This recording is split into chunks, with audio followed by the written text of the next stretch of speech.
Kaya ayoko nang bumili sa labas ng peach mango pie kasi sobrang liit na nga at nakakabitin pa. Kaya yan, naisipan ko na nga lang gumawa dito sa bahay para sure na hindi tayo mabitin. Syempre, kailangan natin dito ng mangga at peach. Sa mangga naman, depende nga sa inyo kung gaano karami, pero meron nga ako dyan 4 na peraso. Hiwain nga lang natin para mas-slice natin ng maliliit mamaya. Sa paghiwa naman, kailangan natin dito ng maliliit na pa-cubes. Medyo lalakihin ko nga yung pagka-slice para mamaya pag maluto na ang ating peach mango pie, may kita tayo sa feeling na buo-buo. Yung ganito mga mare, okay na yan. Pagkatapos itabi muna natin. Yung mga buto naman na ibinalatat ko nga lang kasi tatanggalin pa natin dyan yung mga laman. Para ngayon mamaya sa sauce na gagawin natin. May isang pisngi pa nga dito ng mangga kaya hinalo ko na nga din dyan. Ganyan nga lang karami yung kailangan natin mamaya para sa sauce. Tapos na nga tayo sa mangga mga mare, kaya dito naman tayo sa peach. Sa isang lata meron nga yan 6 pieces na malalaki. Isalin nga lang natin to sa lagayan, pagkatapos naman wag natin itatapon itong juice. Gagamitin nga natin yan mamaya para sa ating sauce. Tinambi ko nga muna yung 3 peraso kasi para naman yan mamaya sa ating sauce. Pagkatapos naman yung 3 peraso, hihiwain nga lang natin to ng pa-cubes katulad nga nung mangga kanina. Na-stress na nga natin mga mara, kaya ihalo na nga natin dito sa mangga. At para naman hindi mag-iba yung kulay ng ating mangga, lalagyan nga natin dito ng lemon. Pangdagdag flavor na nga din yan. Siguro mga 1 tablespoon ay okay na. Pagkatapos haluin lang natin ng maayos. Pagkatapos naman ay dito tayo sa ating sauce. Hiniwa ko nga lang yung peach, pagkatapos ay i-blender nga natin yan. Nilagay ko na nga din dyan yung peach, mangga, tapos konting lemon. At yung juice ng peach kanina, ihinalo ko na nga din dyan. Inubos ko na. Pagkatapos naman i-blender nga lang natin to hanggang sa maging pino na. Ang next naman mga mara, ilulutuin nga lang natin to. Kaya ayan, sinalang ko na nga dito sa kaldero. Bali, naglagay nga lang ako dyan ng 3/4 cup ng sugar. Syempre, para lumapot ang ating sauce, kailangan natin dyan maglagay ng 3/4 cup ng cornstarch. Saka lang natin buksan yung apoy pag natunaw na nga yung cornstarch. Sa pagluluto naman ito, wag natin lubayan ng halo para hindi masunog yung ilalim. Haluin nga lang natin ng mais hanggang sa magsobrang lapot na nga. Dapat magiging ganito yung itsura niya mga mare. Pagkatapos ay patayin na natin yung apoy. Pagkatapos naman ay dito na tayo sa ating crust. Bali, kailangan nga natin dito ng 600 grams ng all-purpose flour. Sa butter naman, kailangan natin dyan ng 225 grams. Medyo nagsobra nga ng konti, kaya yan, babawasan natin. Bali, ang ginamit ko pala dyan, butter ay unsalted. Pagkatapos naman, naglagay nga ako dyan ng 1 teaspoon ng salt. Sa asukal naman, kailangan natin dyan ng 2 teaspoon. At haluin nga lang natin ito ng maayos, mga mare. Sa butter naman, kailangan malambot na nga. Pagkatapos naman, hiwa-hiwain lang natin to. Sa mga oras na yun, napagtanto ko nga na matrabaho pala to. At dahil buntis nga ako, ay nangangali na talaga yung likod ko, pero kailangan ko nga itong tapusin kasi nasimulan ko na. Hindi tulad dati nung hindi pa ako buntis mga mare, kahit 2 araw pa nga ako sa kusina magluto, ay hindi talaga ako napapagod. Pero ngayon na konting kilos nga lang, ay hinihingal na talaga. At dahil cravings natin to, hindi pwedeng hindi matapos. So yan na nga, ang dami ko nang andaldal, pero naglagay nga ako dyan ng 200 grams ng water. At dahil crust nga lang to, hindi na natin kailangan masahin. Pag nakita nga natin na nahalo na yung butter, harina at tubig, ay okay na yan. Sa timbang naman ng crust, ay nagtimbang nga lang ako dyan ng 60 grams. So wakas magsisimula na nga tayo magbalot, kaya nag-crack na nga ako dyan ng isang itlog. Sakto malamig na nga itong ating sauce, kaya nilagay ko na nga dyan yung peach at mangga.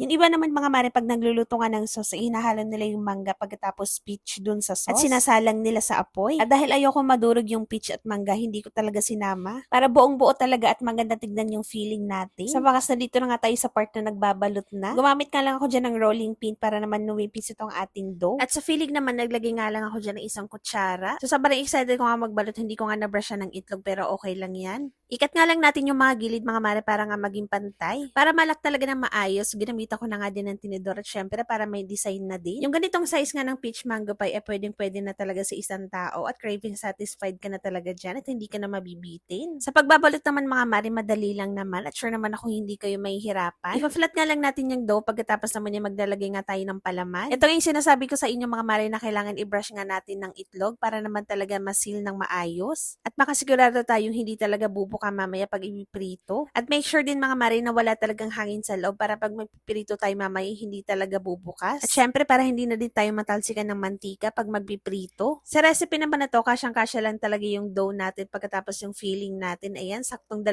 peraso na lang ang magagawa natin. Sa wakas, after isang oras na pagbabalot ay natapos na nga din tayo kaya pwede na tayong magprito. Sa recipe na to, nakagawa nga tayo ng 25 pieces na malalaki. O diba mga mare, madami na nga tayong nagawa. Bago ko nga pala ito prinito mga mare, inilagay ko muna to sa freezer ng siguro mga 1 oras. At habang frozen pa nga ay pwede na natin iprito yan. Dinip fry ko na nga pala para maganda ang pagkaprito natin. Pag ganito na nga yung itsura niya mga mare, okay na yan at luto na. Tanggalin na natin at baka masunog pa. Yung iba naman mga mare na hindi ko ipiprito ay binalik ko na nga sa freezer. Aabot din naman to ng 3 months pag i-stack natin. Para pag mag-crave nga ako ng peach mango pa, magpiprito na nga lang ako. At ayan, sa wakas natapos na nga din tayo magprito. Mainit-init pa nga yun, pero hindi ko na talaga mapigilan. After ilang oras nga na paggagawa dito, at ayan, matitikman na nga din natin. Masasabi ko talagang craving satisfied at sulit naman ang pagod kasi masarap.